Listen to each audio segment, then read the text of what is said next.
Bonjour et bienvenue sur ce nouveau tuto blenderlaunch.fr. Je suis Cédric Lepiller aka Pity Oiseau et dans ce tuto nous allons voir le mapping sur Blender. Alors que vaut Blender niveau mapping? Je dirais qu'il c'est amplement suffisant, il y a tout ce qu'il faut, franchement, et même ça aurait été bien d'avoir des trucs en plus, de base on peut très bien se débrouiller. À force de tester, j'ai pas trop vu de manque qu'on ne peut entre guillemets compenser par les outils de Blender. Donc voilà. Donc le principe des UV, vous le connaissez tous, c'est en fait de sélectionner notre objet, de sélectionner des edges pour choisir les endroits à découper et en fait d'aplatir le tout. Alors j'ai ce petit bonhomme là. Hop là, je vais le sélectionner. Je vais faire CTRL, voilà. Je vais activer son wire. Je vais me mettre en mode Edit Mode et vous voyez ici en fait j'ai des edges rouges. Alors pourquoi j'ai des edges rouges? Parce que ce sont les edges qui vont me servir en fait à découper mon modèle comme je l'entends pour qu'il soit aplati pour enfin par la suite faire mes textures. Donc pour sélectionner, pour faire des découpes entre guillemets et avoir ces edges rouges, il suffit simplement de se mettre en sélection d'edge comme ceci par exemple. Voilà. Et de faire CTRL E, et là vous avez Mark Sim. Voilà. Donc là, j'ai créé en fait des découpes. Et si je fais en fait ma projection, ces polygones-ci, ces edges-ci seront découpés. Donc ce seront devenus des edge borders, tout simplement. Donc je vais annuler ceci. Hop là. Voilà. Et une fois que on a sélectionné nos edges, en fait, on va faire un unwrap. Donc on va se mettre en mode face. Je vais, entre guillemets, déjà supprimer l'unwrap que j'ai fait précédemment. Donc je vais faire CTRL Tab en mode face A. On va taper sur U et moi je vais faire un reset, voilà. J'ai toujours mes edges, marqués. Et là, je vais me remettre ici. Donc là, vous voyez, en reset, on a rien, ou on a cette daube immonde. Donc je vais faire U et je vais faire une wrap. Clac. Et là, en fait, Blender m'aura découpé mon mesh avec les edges qui m'auront servi à délimiter mes islands. Donc à la française, Island. Et sur Maya des shells. Je préfère shell à island personnellement. Enfin, on s'en fout un petit peu. Donc voilà, on sélectionne nos edges qu'on veut découper par la suite. On fait clac, unwrap, et voilà, c'est parti. Alors un truc à savoir, c'est que l'unwrap a des options, comme la plupart des outils en fait sur Blender, et vous pouvez en fait choisir la méthode, couper, faire un fill all, ça veut dire boucher les trous, correct aspect, c'est pour, j'imagine, qu'il n'y ait pas trop de déformation, pour que ça colle le plus possible à la réalité, c'est-à-dire, en général, dans les outils en fait d'une wrap, on peut par exemple soit dire, je veux que ce carré-là fasse un carré, donc la longueur ici soit égale à celle-ci, ou alors, entre guillemets, là on a correct aspect, c'est que nos UV doivent correspondre le plus possible en fait à nos faces. Voilà. Comme on peut le voir, Blender en fait a une wrap plutôt bien foutue au final. Personnellement, j'aime beaucoup. Je trouve il a de bons résultats. Si vous voulez voir ce que ça donne, vous faites touche N et vous cliquez sur Stretch. Voilà. Et donc là, on voit en fait les parties.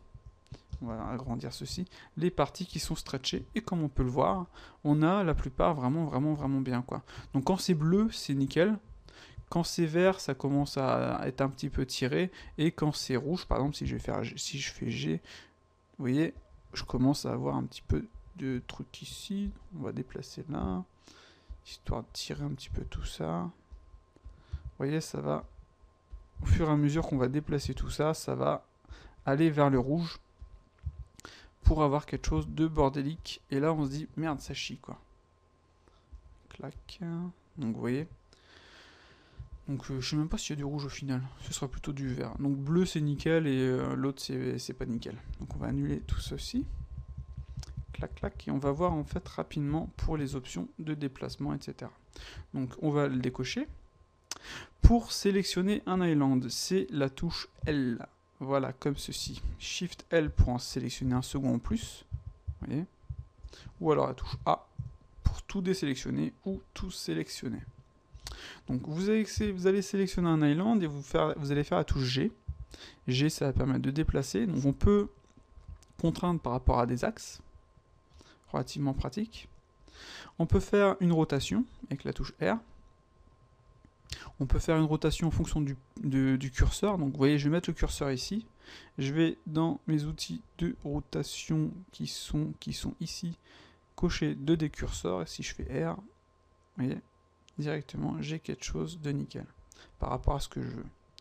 Donc par exemple, si je fais celui-ci, il sera encore par rapport à mon pivot. Voilà. Donc il faut bien choisir le mode qu'on veut. Donc on va laisser en médian point. On va faire L, on va faire G, on va déplacer. Donc voilà. Le principe des UV, c'est bien ça, c'est vous allez découper votre objet et vous allez le plaquer en fait dans ce carré-ci. Et le but, c'est que ça prenne le plus de place possible pour éviter d'avoir en fait une grosse perte au niveau de vos maps. Parce que imaginez, vous allez avoir une map en 2K, donc 2048 x 2048. Toujours des maps en multiple de 2, jamais une map avec 1500 sur 1000 ou alors 500 sur 100. Ça, même si on va perdre de l'espace, entre guillemets, on a un objet qui fait que cette partie-ci, et que tout le reste c'est blanc, au final, au niveau de la texture, ça prendra rien. Si c'est juste du blanc, ça prendra rien en taille. Donc, toujours des maps en multiple de 2. Voilà. Donc, je disais, il faut, entre guillemets, éviter de perdre le plus d'espace possible. Donc ce qu'on va faire, c'est qu'on va sélectionner nos objets, on va venir les mettre comme ceci, on va faire L, on va faire G, on va essayer de trouver entre guillemets l'agencement le plus adéquat. L, G, on va faire une petite rotation. Donc là vous voyez, à partir de là, c'est les UV, c'est tout, quoi. Il y a franchement rien de plus simple, quoi. C'est pas compliqué. Voilà, on va faire L, G, on va mettre ceci là. Je fais vite, hein, c'est pas forcément le plus... je fais pas ce qui est le mieux, on va dire peut-être, mais je fais vite juste pour vous montrer. Donc G, on va faire un petit R. Voilà, donc là j'ai à peu près en fait tout rattaché. Donc maintenant ce que je veux faire, c'est entre guillemets gagner le plus d'espace. Donc je vais faire sélectionner l'ensemble. Je vais mettre mon pivot ici, voilà, et je vais faire un scale. Donc, hop là, en sélectionnant bien notre curseur, et je vais faire un scale comme ceci. Voilà. Donc là, vous voyez, directement, j'ai récupéré de l'espace, même si c'est pas le plus... comment dire, on peut faire mieux. Donc après, c'est un jeu, hein, enfin ouais, voilà, le but du jeu, c'est de gagner le plus d'espace possible. Donc là, je l'ai fait à la main. Par contre, ce que vous pouvez faire, c'est, en fait, vous avez le Pack Island, et clac, et faire un Pack Island, tout simplement. Par contre, là, comme on peut le voir, on a perdu beaucoup d'espace. Donc si on sort, on va ici, on a le Pack Island. D'ailleurs, je comprends pas pourquoi les options ne sont pas ici. Je trouve ça vraiment bête. Et avec, vous avez votre merging, et votre marging, excusez-moi. Le marging, ça va ajouter en fait une distance entre les objets. Donc là, on est à 0, et si on agrandit notre marging, vous voyez, clac. Donc on va le laisser à 0. Ouais, mais vous voyez, c'est pas forcément bien. Ce que j'avais fait, c'était plus adéquat. Donc, il faut faire très attention. Au niveau des UV, il faut éviter que vos UV en fait touchent les bords, ne les dépassent, ou même que vos UV, clac, viennent les uns sur les autres. Il faut absolument éviter tout ça. Il faut avoir quelque chose de relativement clean. Donc là, on a bien vu que notre une wrap directement fonctionne plutôt bien. On a quelque chose de vraiment clean. On n'a pas de niveau stretching, c'est nickel quasiment. À part cette partie-ci, mais ça c'est pas forcément la mort, on peut peut-être le corriger à la main, donc là au final non, ça corrige pas du tout.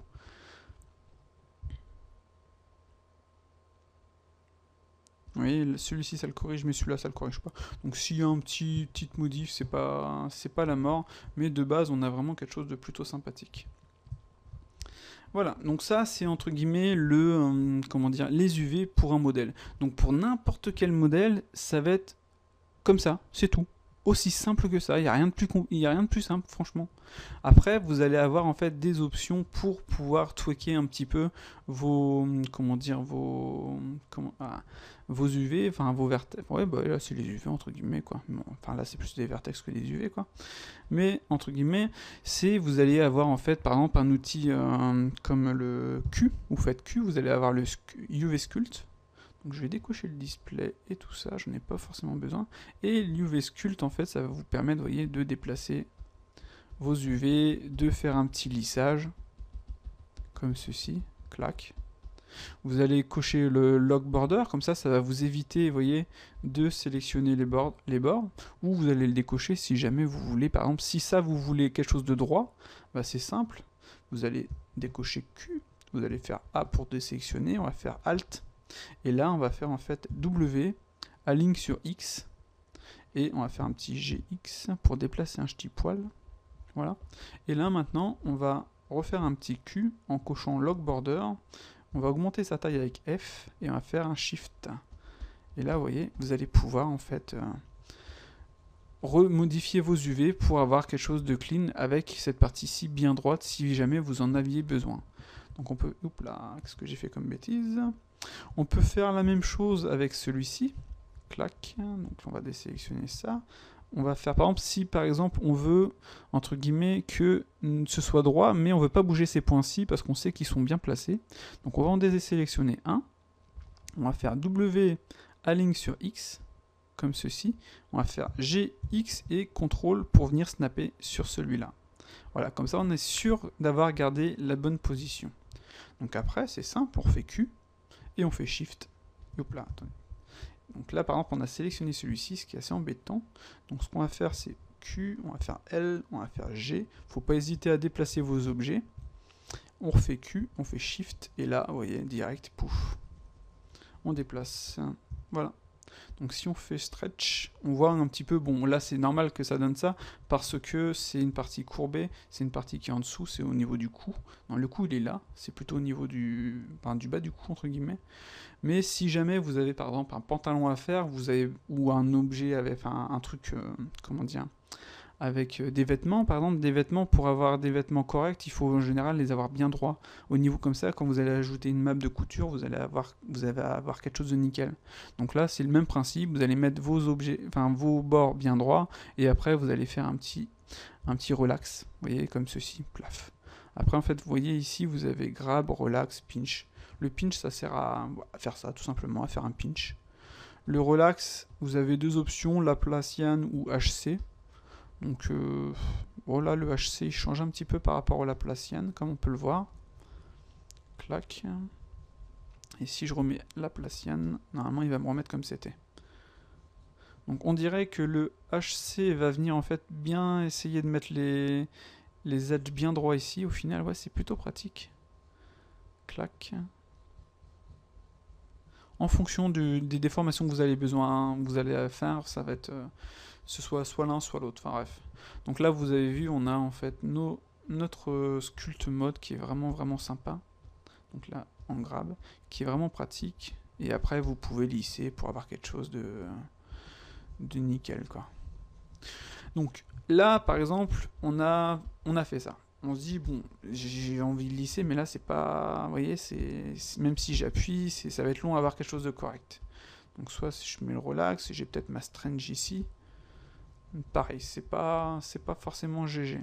Donc vous avez ici en fait le Minimize Stretch. Et vous allez cocher.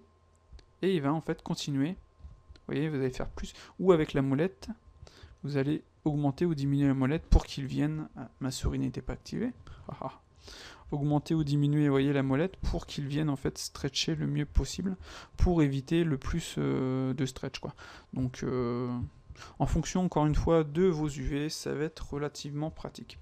Donc là, on aura vu, entre guillemets, hop là, je vais faire un Enter pour sortir du truc. On va faire Q, on va faire G. Voilà. Tout simplement comme ça. On a vu, entre guillemets, pour les UV sur un corps, etc. Après, vous pouvez, si vous voulez, entre guillemets, attacher des parties les unes avec les autres. Mais je ne vais pas montrer sur celui-ci, parce que ça va être un petit peu galère. Je vais vous montrer sur un autre truc.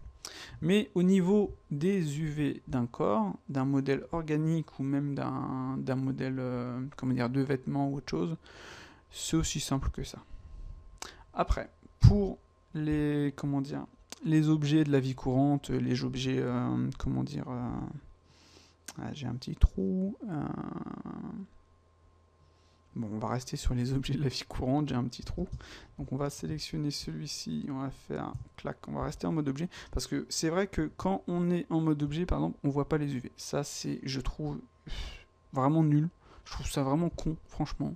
C'est super chiant parce que même quand on est comme ceci, par exemple, vous voyez, je vais sélectionner, je vais mettre en mode face.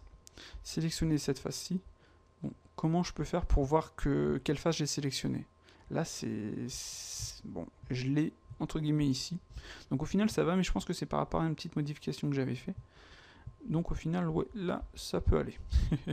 Mais normalement, je pense que c'est par rapport à mon thème, mais sur le thème de base, si je me trompe pas, on voyait pas du tout les UV qu'on avait sélectionnés.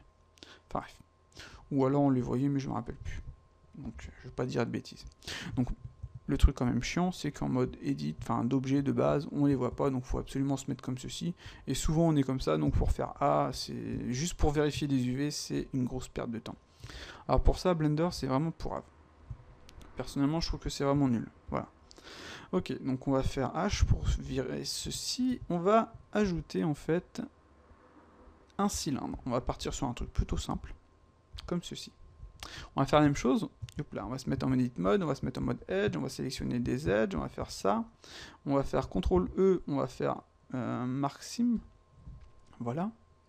On va se mettre en mode face, on va faire A, clac, on va faire U, on va faire une wrap. Pouf, direct. On a nos UV. On a ici aussi un petit margin qu'on peut utiliser. Il faut vraiment pas hésiter, c'est vraiment super important. Il faut toujours éviter que les edges soient les uns sur les autres. Et comme on peut le voir, sur cet objet tout con, l'UnWrap fonctionne franchement très très bien. Après, vous pouvez aussi vous amuser, par exemple, on a fait, par exemple, si on va faire un truc tout simple, on va faire U, clac, on va faire un project from view. Là, vous avez vos UV, par exemple, vu que votre objet il est bizarre, etc., vous avez fait un project from view, et vous voyez, vous avez vos UV qui sont vraiment pas bons, ils sont tous les uns sur les autres. Ce que vous pouvez faire après, c'est simplement sélectionner ceci, faire un petit U, faire un petit UnWrap.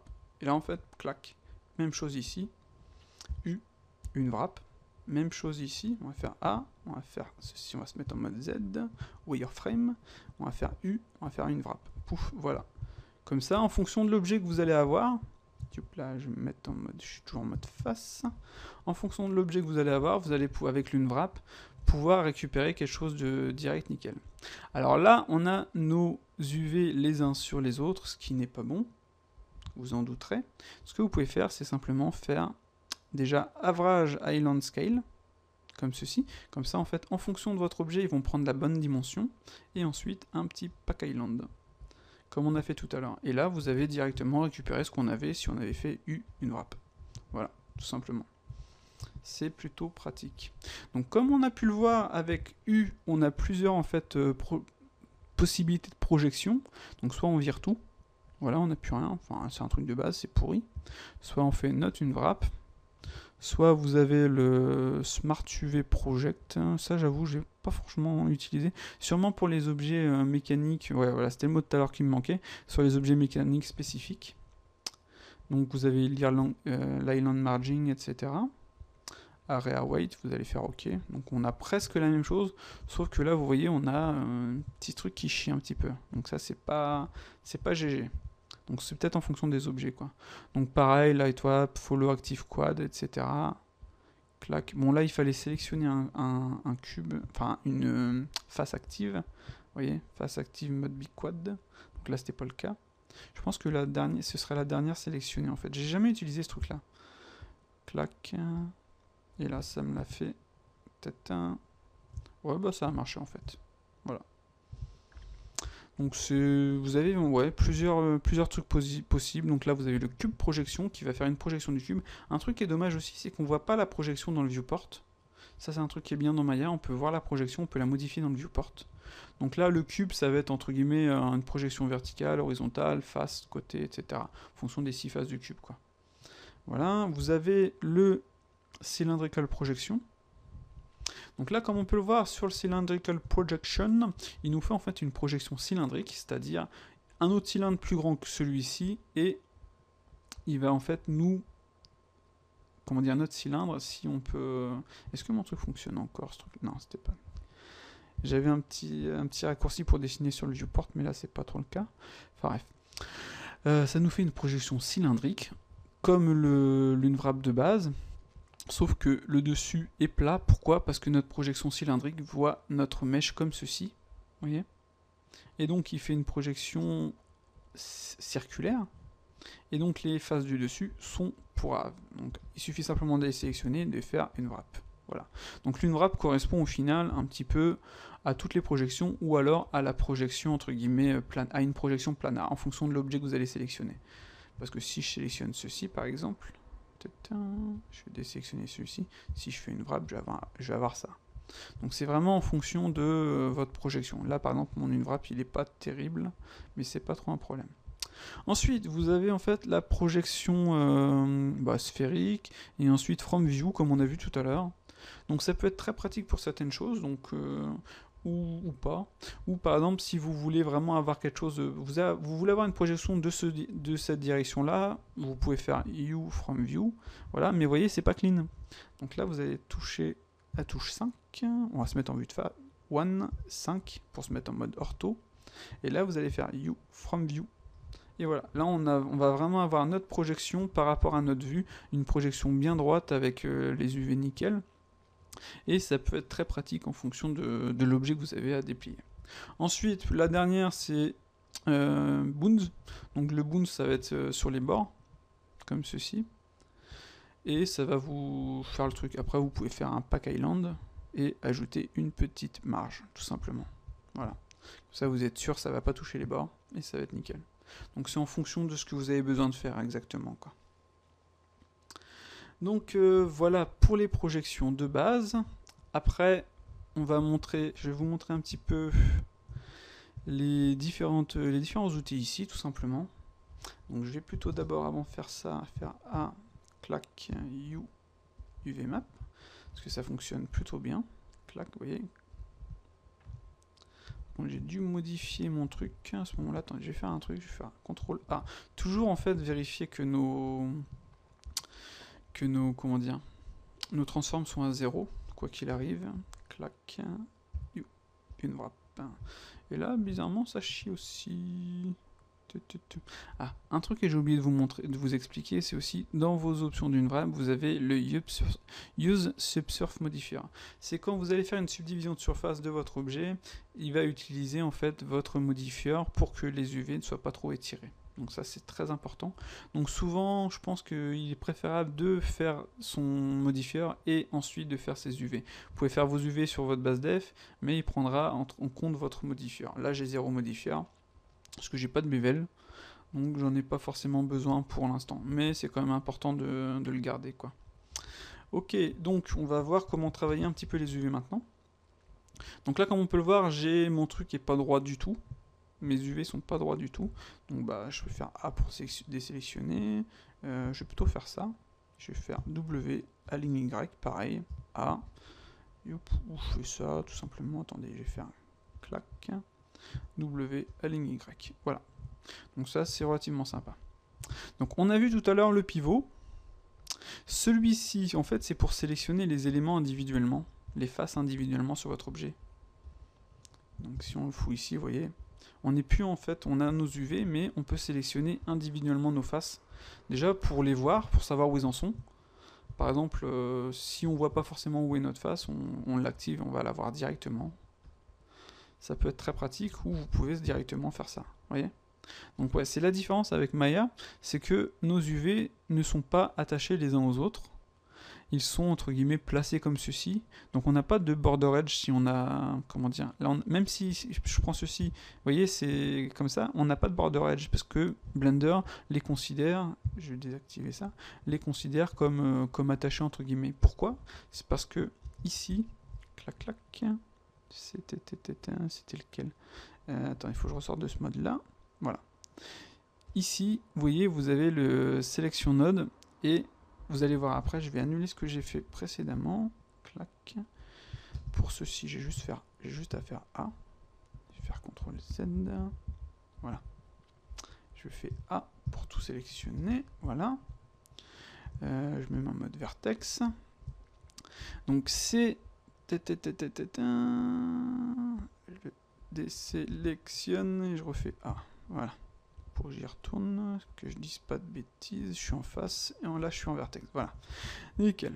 Donc ces icônes-ci, là, vous avez le charred vertex, et là, le charred location et le disable. Alors, c'est quand vous allez déplacer un vertex, par exemple, si je fais G, vous voyez, si je sélectionne juste un vertex, qu'importe où je sélectionne, ça va me sélectionner les deux vertex parce que je suis en mode charred location. Si je fais disable, que je clique ici, ou ici, ou là, etc. Si je fais G, vous voyez, il va me déplacer, en fait, il va me découper, entre guillemets, mon mesh. Donc si par exemple, je voulais sélectionner, par exemple, je fais A, je vais faire sélectionner tout ceci, et je veux les... Hop là, CTRL Z, et je veux les déplacer. Je suis en disable. Je vais refaire A, B. Normalement, ça me donne ça. Et là, il veut pas... On va faire GX pour le déplacer un petit peu, ensuite L, et voilà, là voilà. Donc là je peux découper en fait comme ceci mes objets tout simplement. Il n'y a pas de cut, etc. Il suffit simplement de les sélectionner et de les déplacer, quoi. Clac. Ou alors en fait comme on avait fait précédemment avec cette icône-ci, sélectionner les faces et les déplacer tout simplement, quoi. Donc le charred location, ça nous permet de sélectionner en fait les vertex et de les déplacer qui utilisent la même location, le même emplacement. Voilà.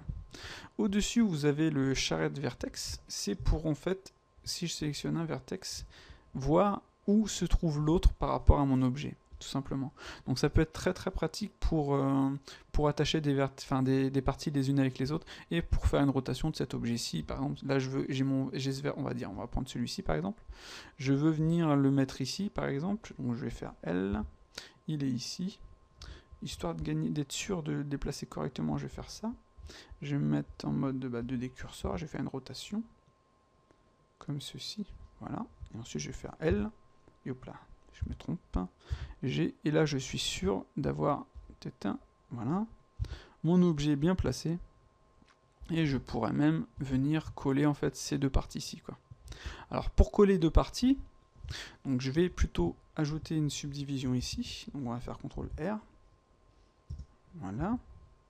On va se remettre en mode face, on va faire A. Voilà. Donc là, comme on peut le voir, en fait, on a deux parties différentes. Donc si je coche Disable, je fais A, je vais faire, hop là, attendez, comme ceci. Je vais faire CTRL+, je vais faire GY, et là, vous voyez, directement, j'ai découpé mon truc. Ok. Donc maintenant, je vais sélectionner celui-ci, et je me dis, bon, maintenant, moi, ce que j'aimerais bien, c'est coller tout ceci. Alors, sur un truc droit comme ça, on va pas s'embêter, on va faire GY et CTRL pour venir snapper. Et là, maintenant, si je remets, entre guillemets, le charred location, vous voyez, maintenant, c'est attaché. Mais si j'ai un objet qui n'est pas droit, tout simplement, je peux simplement utiliser notre stitch V. Alors, le bleu, c'est la future projection qui va se passer, et souvent il est utile de... Ah, je fais des bêtises. Stitch. De désélectionner un vertex pour que le truc soit correct. Donc là, en fait, vous voyez en dessous, vous avez des modes. Tab. Donc là, c'est direct, on a le truc nickel. Si je fais Enter, pouf, il me l'a collé direct. On va recommencer. Hop là, Stitch. Vous avez snap on, midpoint, limite, etc., etc. Donc à vous de Island, etc. Donc là, le tab, il fonctionne au final nickel. Et je fais Enter, et ça marche comme ceci. Ça, c'est nickel. Voilà. Donc ensuite, histoire de revenir ici, parce qu'on est un peu parti. Sélection de vertex, d'edge, face, d'island. Clac, clac, vous voyez, si vous voulez aller vite. Face, island. Voilà. Donc ici, on a bien vu, c'était le charred location. Ici, c'est le proportional edition. Donc le proportional, donc nous, on va se mettre en mode vertex. Si je fais G, vous voyez, on a bien, et là, il me le fait par rapport à mon pivot, ce qui est normal, donc je vais faire médian. Donc si je fais G, vous voyez, j'ai mon proportionnel... Ah, j'ai du mal avec ma souris. J'ai mon proportional editing qui va en fait déplacer mes vertex comme ceci. Voilà. Donc sur le proportional editing, vous avez des fall-off différents, etc. Mais je préfère personnellement utiliser ceci. Donc si je fais N, si je décoche border, vous voyez, hop là, CTRL Z, j'étais en relax, grab. Je préfère personnellement utiliser ceci, comme ça après je peux... je suis sûr d'avoir vraiment ce que je veux, quoi. Proportional editing, je le trouve pas forcément supra utile, quoi. Bah, ça peut être utile certaines fois, pour certains trucs, mais... Ici, vous avez votre snap. Donc le snap, on va décocher ceci. Imaginez, on a vu tout à l'heure en fait qu'on a nos vertex là, GY, et je vais décocher le proportional editing, voilà. GY, je suis en mode snap, donc je vais faire CTRL pour le désactiver. Je veux, entre guillemets, déplacer ce vertex-ci ici. Maintenant, tout ce que je vais faire, c'est GY et venir placer mon vertex ici. Vous voyez, il va venir snapper où je veux, quoi. Donc GY, soit je me fais chier de le faire à la main, comme ceci, soit je sélectionne tous les autres, pouf, là, et GY, et voilà. Donc ça, c'est plutôt pratique, quoi. Donc vous avez l'incrément aussi. Donc là, ça va incrémenter en fonction d'où sont placés vos vertex. Et bah, les closest, active, médian, etc. Voilà. Donc, on a vu relativement plein de choses là. C'était un peu dans le désordre, je suis un peu désolé pour ça, mais vous avez vu rapidement le truc. Ensuite, vous avez en fait l'export UV layout, c'est en fait pour enregistrer vos UV tels quels, en faire une image. Ça, c'est un add-on que j'ai ajouté, je crois. À vérifier. Show hide pour cacher. Weld, c'est pour merger des points. Donc snap, on a les miroirs pour faire un miroir de nos objets. On a nos transforms. On a le shear. Le shear, ça va permettre de tourner un petit peu ça, normalement, si je me trompe pas. Donc, dans transform, shear. Et là, vous allez presse X ou Y. Et là, il me le fait pas. Je crois que c'est avec la molette, je sais plus. Je pense que c'est quand nos trucs sont tournés. Attends, je vais décocher le snap incrémental et on va refaire shear. Transform shear. Donc là, on va le mettre en Y. Ouais, normalement, il tourne le truc parce que la valeur, elle doit changer. Et là, bizarrement, il me le fait pas. Donc, bon, de toute façon, c'est pas forcément très utile comme outil. Je vous laisse regarder dans la doc pour les trucs où je me déchire. Donc bah copy mirrored, sim from island, mark sim, stitch. Le stitch, qu'est-ce qu'il faisait? Ah oui, on l'a vu tout à l'heure, je dis des bêtises. Échappe. Donc le mini stretch on l'a vu, average island on l'a vu, pack island. Le pin c'est pour en fait sélectionner des points et leur dire ceci vous ne bougez pas, quoi qu'il arrive. Je pense que c'était surtout utile quand on n'avait pas ceci, en fait l'UV sculpt. Comme ça en fait quand on faisait un relax, vous allez par exemple foutre le bordel un petit peu, on va faire un foutre le bordel, on va cocher ça. Clac, voilà. D'ailleurs je sais même pas si on peut faire un relax général. Donc vous allez sélectionner en fait vos UV de border, voilà. Vous allez faire P pour aller faire un pin. Vous voyez maintenant si je fais A, ils sont rouges. Si je fais L et que je fais minimize stretch, il va en fait me minimiser les stretch tout en gardant mes vertex qui ont été pinés nickel. Donc ça c'est plutôt pratique. Donc si je veux désélectionner, enlever le pin, peut-être il faut que je fasse Enter au fait d'ailleurs, et je fais Unpin tout simplement quoi. Voilà.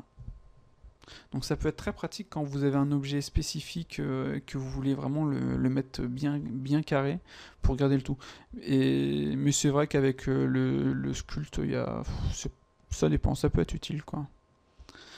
UV sculpt, contraint to image, machin, snap to pixel.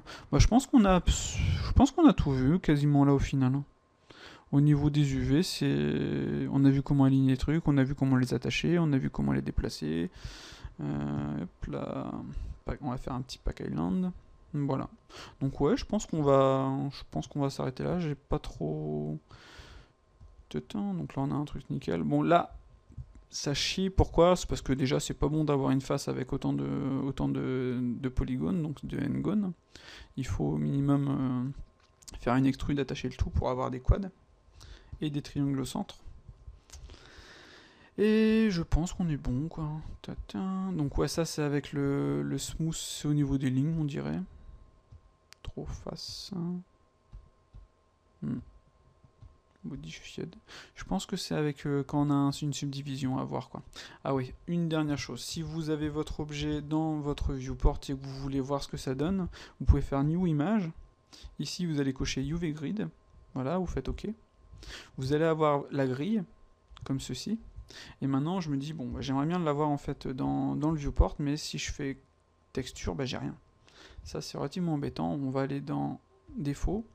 On va sélectionner notre objet. On va créer un nouveau shader. Voilà. Ici, on va mettre image texture, qui est ici. Et là, on va aller chercher la texture qu'on a créée il y a 2 secondes. Clac. Et là, on va cocher sur texture. Et là, on va avoir notre texture. Donc, comme on peut le voir, nos UV sont pas vraiment placés vraiment de la meilleure des façons. Donc, on va faire UV Editing. On va se mettre comme ceci. On va faire L. On va faire un petit scale en X. Et on va décocher avant ça notre snapping tool qui nous embête. Voilà, on va faire un petit scale en X. Et nous allons essayer entre guillemets de récupérer à peu près des carrés tout simplement quoi. Donc voilà, à partir du moment que vous avez en fait vos UV de fait, il faut toujours faire attention, vous affichez votre map qui va vous servir à vérifier le stretching. Voilà, hop là, je vais faire A, là je vais refaire peut-être un Pack Island, histoire d'avoir en fait la même taille. Et après je vais refaire peut-être un, non c'était un average scale, voilà. Et là maintenant je suis sûr d'avoir quelque chose de nickel. Et hop là, objet. Voilà. Donc c'est relativement simple. Donc nous allons nous arrêter ici, j'espère que cette vidéo vous aura plu, elle était relativement longue comme on a pu le voir, mais on a bien un petit peu vu pratiquement tout ce qui est niveau des UV, on a pu voir que Blender au final se débrouille plutôt bien, il y a tout ce qu'il faut, on aurait aimé avoir des trucs en plus, mais de base franchement c'est très bien. Si on veut vraiment des choses en plus, bon, dans ce cas là on passe sur UV Layout, un soft dans le style, quoi qu'il arrive, et il y a aussi des add-ons en fait sur Blender dont comment dire, UV Helper qui permet de combiner plusieurs objets pour mettre tous les objets en fait sur une seule map. Donc ça peut être relativement pratique parce que c'est vrai que le problème de Blender c'est qu'il ne permet pas de sélectionner plusieurs objets et d'être en mode UV avec ces plusieurs objets sélectionnés. C'est un gros manque ça je trouve. Donc le UV Helper il permet de corriger ça. Et donc voilà quoi, donc Blender plutôt, ouais ça va, ça pourrait être mieux, mais ça pourrait franchement être pire. Et les outils vraiment bons, il y a le Nvrap et le Sculpt. Ce qui aurait été bien aussi, c'est d'avoir des lattices ou alors des objets, des possibilités d'alignement, etc. Donc j'ai un petit plug que j'ai acheté sur Maya qui me permet de faire ce genre de choses qui sont vraiment vraiment bien, qui font gagner un temps de malade. Là on les a pas. Malheureusement, mais c'est vrai que Blender c'est pas forcément un outil de prod, donc et au niveau des UV on a je pense le strict minimum. Il y a des choses sympas, mais ils ont pas forcément poussé plus la chose, donc peut-être que par la suite si la communauté pousse le truc ce serait bien, mais sinon c'est vrai que des outils comme Maya avec des petits plugins comme j'ai pu acheter permettent d'aller vraiment vraiment beaucoup plus loin. Mais de base Blender a ce qu'il faut. Donc je m'arrête là au lieu de blablater, puis j'espère que ce tuto vous aura plu, puis à bientôt pour le prochain sur blenderlaunch.fr. Salut!